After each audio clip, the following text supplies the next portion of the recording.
bienvenue à toi dans ce 6e épisode de notre saison 1 sur le thème de trouver ta place. Aujourd'hui, je vais te parler des profils de personnalité et plus précisément, du profil des diplomates. Comme tu le sais, je suis moi-même diplomate et je voue ce podcast à l'accompagnement des personnes qui se retrouvent dans cette catégorie. En effet, si tu es avocat, inspirateur, médiateur ou protagoniste, alors sache que l'entièreté de mon podcast t'est dédiée. Je vais t'apporter des clés qui visent à te permettre de mieux te comprendre pour pouvoir prendre ta place. Du coup, dans cet épisode, je vais plonger au travers de leurs caractéristiques, je vais te parler des challenges qu'ils rencontrent et te donner des clés concrètes pour t'aider à mieux vivre ce profil de personnalité bien que tu peux avoir. Je commencerai par te parler de leurs caractéristiques. Ces personnes-là ont tendance à être vraiment visionnaires. Ils ont une vision du potentiel de demain. Ils ne sont pas beaucoup dans le présent et ils ont cette capacité de se projeter vers l'avenir. Du coup, ça fait d'eux des personnes qui sont toujours en train de voir le potentiel des choses, qui ont un tempérament assez optimiste, assez positif, qui voient souvent les personnes au travers de ce qu'elles pourraient être, voient leur potentiel plutôt que ce qu'elles sont là. Ce sont des personnes qui vont avoir tendance à voir le verre toujours à moitié plein plutôt qu'à moitié vide, avoir le bon en chacun. Ce qui fait qu'on pourrait avoir tendance à les juger de naïfs ou de peut-être trop idéalistes. Et pour autant, ça fait partie de leur grande qualité. C'est d'ailleurs pour ces raisons-là que moi j'ai choisi le métier de coach parce que je vois très facilement chez les gens la beauté, le potentiel, ce qui mérite d'être mis en lumière. Et c'est d'ailleurs aussi pour ça que j'ai étudié l'émerveillement, qui nécessite une grande capacité d'admiration, d'appréciation des choses. Et c'est vraiment ce que je fais au quotidien. Revenons au profil des diplomates et je vais te parler maintenant d'une deuxième caractéristique qui saute aux yeux quand tu les rencontres, c'est cette créativité. Ce sont des personnes qui ont vraiment la capacité de penser comme ça dans toutes les directions, à qui il ne faut pas soumettre l'idée de « trouve-moi des idées » parce qu'alors elles ne s'arrêtent plus. Ce sont des personnes qui ont vraiment cette facilité d'imaginer, de se projeter, de concevoir. Elles ont ce naturel pour générer des tas d'idées. Ce qui amène aussi de la difficulté aussi à choisir, à se contraindre, à se restreindre. Elles ont vraiment le besoin, ces personnalités, d'être dans un univers où il y a énormément à faire et plein de possibilités, où les choses ne sont pas trop enfermées, pas trop cadrées. Ce sont des personnes qui sont passionnées par le sens et animées par leur mission de vie. Elles vont avoir cette quête pour ça, elles vont déjà chercher à mettre du sens dans leurs actions, mais quand il s'agit par exemple de choisir un métier, elles vont chercher quelque chose pour lequel elles pourront avoir un impact positif pour l'humanité, pour la société. Et donc ce sont des personnes qui cherchent vraiment du sens dans leurs actions, que ce soit dans le choix des métiers, que dans les relations qu'elles construisent. Ce sont des personnes très très sensibles. On peut même les étiqueter de hypersensibles parce qu'elles ont en fait tous leurs capteurs ouverts et elles peuvent sentir les gens et elles peuvent répondre à leurs besoins sans même qu'ils aient eu à les exprimer, à les verbaliser. Ce sont des personnes hyper empathiques qui vont vraiment ressentir les autres. Elles sont si proches des émotions en elles-mêmes et à celles des autres que parfois il leur arrive de ne pas pouvoir faire la différence entre ce qui leur appartient et ce qui ne leur appartient pas. Elles peuvent se sentir parfois même submergées par les émotions des autres. Donc voilà, ce sont des personnes très sensibles et ça a énormément d'atouts. Ça fait que ces personnes sont très intuitives. En effet, on n'a pas tendance à relier les deux, pourtant, d'un point de vue scientifique, d'un point de vue cerveau, tout s'explique par là. L'intuition, d'un point de vue vraiment neuroscientifique, dans le cerveau, c'est l'ensemble des parties du cerveau, sensibilité, toucher, vue, odorat, goût, qui s'activent en même temps. C'est un peu le Eureka de Einstein, c'est pas quelque chose qui vient de cette partie-là du cortex préfrontal, ça n'a rien à voir avec le raisonnement, c'est vraiment tous les sens qui s'activent pour générer une idée, pour générer une décision, sans même qu'elle ait eu à passer par le filtre du raisonnement. Voilà, donc ces personnes sont particulièrement intuitives. Et c'est avec leurs intuitions qu'elles vont décider et faire des choix. Donc du coup, on peut dire que c'est avec leur sensibilité, intuition qu'elles décident principalement dans leur vie.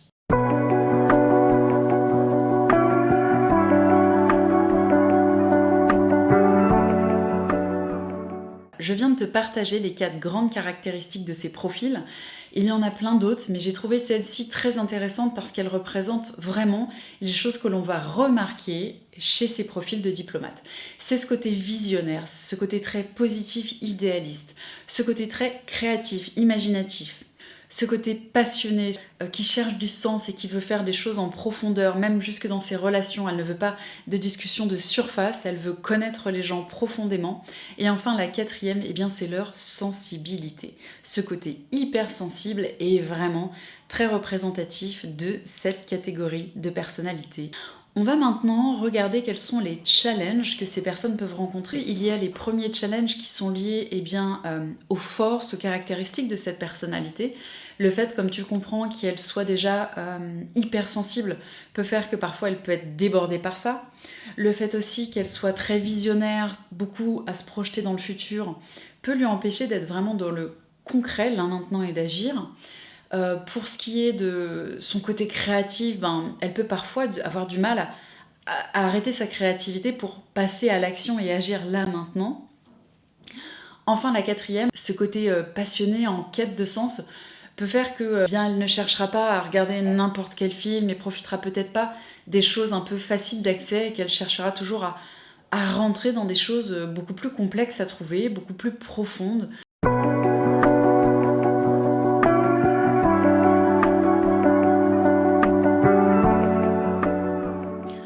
Alors, on va parler maintenant des difficultés, et la première, c'est le thème de cette saison, c'est difficulté à trouver sa place.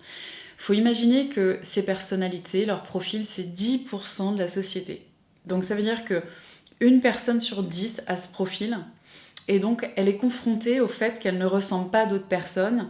Pourtant, elle a un grand désir d'appartenir, et on voit bien comment à l'adolescence on essaye d'appartenir à un groupe, comment on s'uniformise pour ressembler, et c'est une personne qui va faire beaucoup d'efforts pour rentrer dans l'idéal général et qui va du coup se mettre beaucoup de côté. Elle a l'incapacité en fait à s'aimer telle qu'elle est, puisque elle ne reçoit pas au quotidien des validations de sa personnalité. Le fait tout simplement de rencontrer quelqu'un pourrait l'aider. Ensuite, trouver sa place, ça se passe aussi au niveau de la carrière. Comme vous imaginez, 90% de la population est différente de ce profil. Donc en fait, statistiquement, 90% des rencontres qu'elle fait ne lui correspondent pas tellement en termes d'attente. Et puis pareil, pour les métiers, 90% des postes qu'elle va trouver ne correspondront pas à cette quête de sens, à ce qu'elle aspire, elle. Donc il y a ce décalage entre ce qu'elle aimerait être et ce que la société peut lui offrir là maintenant. Donc la difficulté qu'elles vont avoir, c'est de trouver des sociétés qui leur correspondent, des sociétés visionnaires qui donnent du sens à leurs actions. Je me souviens pour ma part, le travail que j'ai fait pour rencontrer la société qui en termes de valeurs était complètement alignée avec moi. Et là je pars d'aspirations profondes pour moi, de trouver une société qui vise à transmettre l'amour, à transmettre ce qui est important pour moi en tant qu'idéaliste. Et puis trouver sa place aussi dans sa communauté, dans son école ou dans son groupe d'amis. Ce sont des personnes, tu es certainement comme ça, qui ont du mal à se satisfaire de discussions de surface et qui ont envie de connaître l'autre, de connaître ses aspirations, connaître son monde intérieur. Le deuxième challenge auquel ces personnes doivent faire face, il est lié à la suradaptation. En fait, ces personnes-là sont confrontées au quotidien au fait qu'elles ne ressemblent à pas grand monde autour d'elles. Du coup, elles vont avoir, comme c'est fondamental pour tout humain d'appartenir à un groupe, elles vont avoir besoin peut-être de masquer certaines parties d'elles, d'essayer de ressembler aux autres en développant d'autres compétences, en développant d'autres parties d'elles. Et en fait, en faisant ça, elles vont faire des efforts permanents. Elles vont se diminuer là où en fait elles ont un gros potentiel. Elles vont pas mettre en valeur ce qu'elles savent faire de mieux. Elles vont passer du temps et des efforts à essayer de développer ce que les autres savent faire. Bref, c'est un effort de suradaptation qui fait qu'elles vont beaucoup se perdre. Ça va, au travers du temps, engendrer une baisse d'estime de soi, une baisse de confiance en soi, un mal-être intérieur, beaucoup de doutes, et ça peut amener beaucoup d'idéalistes à un moment donné à se poser la question de leur légitimité et de leur place sur Terre. Quelque chose qui peut être bien plus profond qu'un simple questionnement d'appartenance, qui peut vraiment remettre en question leur raison d'être ici. Le troisième challenge que vont vivre ces personnes, est liée à leur idéalisme. En fait, ils ont la capacité de voir tout le potentiel des gens autour d'eux. Et le fait de voir le potentiel des gens, le potentiel d'un job, le potentiel d'une rencontre, le potentiel d'une relation amoureuse, eh bien, le problème de ça, c'est qu'on ne voit pas la réalité, c'est qu'en fait, on se projette et on a une capacité de faire des projections sur l'autre, d'entrer dans une admiration, dans un idéal qui n'est pas la réalité. Et c'est vrai que c'est le problème, un des problèmes majeurs de cette personnalité, c'est que elle va avoir tendance à vivre avec les potentiels de l'autre et non pas avec ce qui est.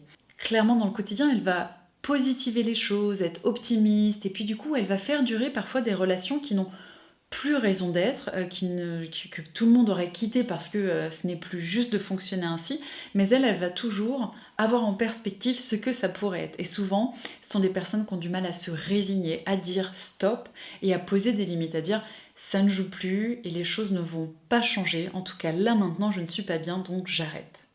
Ce sont aussi donc des gens, comme ils voient l'idéal, qui sont dans la recherche de l'idéal, dans la recherche de la perfection, qui vont vraiment du coup avoir du mal à se lancer, à essayer des choses parce que ça ne correspond pas exactement à ce qu'elles voulaient, elles en ont une idée déjà bien définie. Et puis du coup, c'est pareil pour les projets. Comme elles ont un idéal de perfection, elles vont être très très exigeantes vis-à-vis d'elles-mêmes et puis pas oser faire des petits pas tant que ce n'est pas exactement comme elles le voudraient. Enfin, ce sont des personnes qui cherchent véritablement à vivre dans la liberté, dans l'autonomie, l'indépendance et en même temps à être reliées aux autres profondément. Donc voilà, ça peut paraître une dualité et pourtant, c'est tout ce qui fait leur beauté. C'est cette vision de l'indépendance et en même temps de l'interdépendance entre tous et toutes.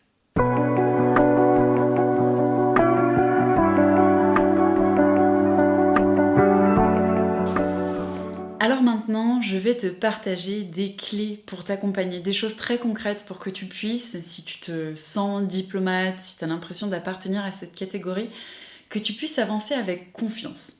Et la première clé que je te partage, c'est l'importance de te connaître. Se connaître, c'est découvrir un petit peu nos spécificités, c'est les comprendre, c'est se respecter, les accepter. Dire que, ok, je ne suis pas comme la majorité, mais c'est ok parce que j'ai des spécificités. Depuis petite, elles s'affirment, depuis petite, elles se déploient. Et maintenant, j'ai juste à les assumer. Parce que si je ne les assume pas, je vais être dans un combat permanent avec moi-même en fait.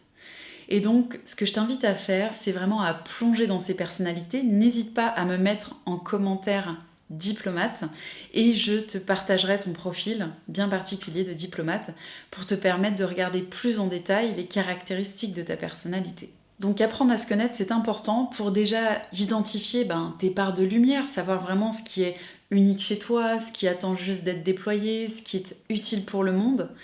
Et puis aussi regarder et découvrir tes parts d'ombre. Parce qu'effectivement, on ne peut pas être hyper optimiste et en même temps faire attention aux moindres risques. On ne peut pas être tout et son contraire. Et donc quand on a plus conscience de nos zones de lumière, on prend aussi plus conscience des choses auxquelles on prête attention et qui sont importantes. Je te parle à nouveau, moi j'ai créé plein de choses, plein de formations, plein de podcasts. Je les ai conçus, mais la réalité de les filmer est bien autre. Donc quand j'ai conscience en fait de ma capacité vraiment illimitée à créer, ensuite je me rends compte qu'il est important quand même de mettre les choses dans la matière, du coup de m'y mettre vraiment en allumant ma caméra, en me posant une petite heure pour me filmer. Ce profil de personnalité m'a aidé à me comprendre et donc à voir l'ensemble de ma personnalité, ses limites, ses zones de lumière, ses zones d'ombre, et donc à pouvoir agir en fonction. Ensuite, une deuxième clé pour toi, c'est vraiment de cesser de viser le résultat. Le résultat, c'est quelque chose sur lequel on n'a pas d'impact, peu de préhension, c'est pas quelque chose que l'on peut maîtriser. Ta zone de contrôle, c'est ce que tu fais là, maintenant, dans le présent. Le résultat, c'est le futur. Et la seule manière d'y arriver, c'est ici et maintenant. Et que fais-tu ici et maintenant face à ton idéal ? Et c'est vraiment ce que je t'invite à faire, c'est de regarder quel est le premier petit pas que tu pourrais faire pour avancer vers ton idéal. Moi aujourd'hui, mon premier petit pas, c'était de me filmer et de faire cet épisode. Quel va être le tien ? Est-ce que c'est de poser les choses sur un papier ? Est-ce que c'est d'en parler à quelqu'un ? Est-ce que c'est de peut-être t'autoriser à t'acheter une caméra ? Voilà, je ne connais pas tes idéaux, mais en tout cas il est important dès aujourd'hui de commencer à rentrer dans le concret en faisant des pas. Enfin, je dirais ma troisième clé pour toi, c'est de sortir de ce que j'appelle moi l'empathie qui ne fait pas du bien. L'empathie d'un point de vue scientifique, c'est de percevoir, de ressentir l'autre. La différence qu'il y a avec la compassion, c'est que dans la compassion, il y a de l'action. Et donc aujourd'hui, on ressent beaucoup de choses avec toutes les informations qui nous arrivent à la télé, etc. En fait, tout notre environnement est assez négatif et porté par des informations qui ne font pas du bien et surtout sur lesquelles nous ne pouvons agir. Donc on est dans une empathie très grande, très souffrante. Et moi, ce que je t'invite à faire, c'est à regarder toujours dans ce côté contrôle. Qu'y a-t-il autour de toi? De l'empathie, tu en ressens tous les jours, mais de la compassion te permet de rentrer dans l'action. Donc, où est-ce que tu peux mettre de la compassion? Et moi, je te donne un exemple. J'ai des voisins qui ont 80 ans. Et pour moi, agir pour eux, faire acte de compassion est hyper gratifiant. En fait, mon idéal, oui, ce serait d'avoir un monde plein de paix et d'amour qui s'entraident. Mais la réalité est tout autre et je ne peux pas agir pour ce monde-là à une grande échelle.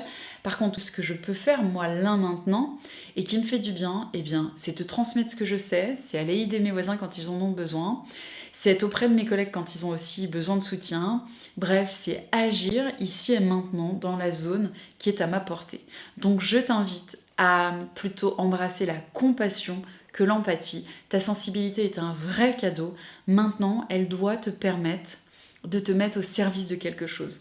Émotion permet de se mettre en action et je t'invite vraiment à cultiver cette compassion et aujourd'hui à identifier quelle est la première chose que tu pourrais faire dans ce but-là. Y a-t-il des gens que tu pourrais aider autour de toi? Y a-t-il des gens qui ont besoin finalement de ta compassion? Et peut-être que ça pourrait commencer par toi. Voilà, je suis ravie d'avoir passé cet épisode à te présenter bien cette personnalité. J'espère que tu t'es reconnu dans bon nombre des choses que j'ai partagées.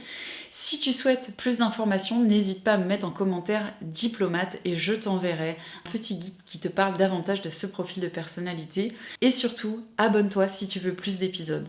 Je te remercie de m'avoir suivi et je te retrouve la semaine prochaine. À bientôt!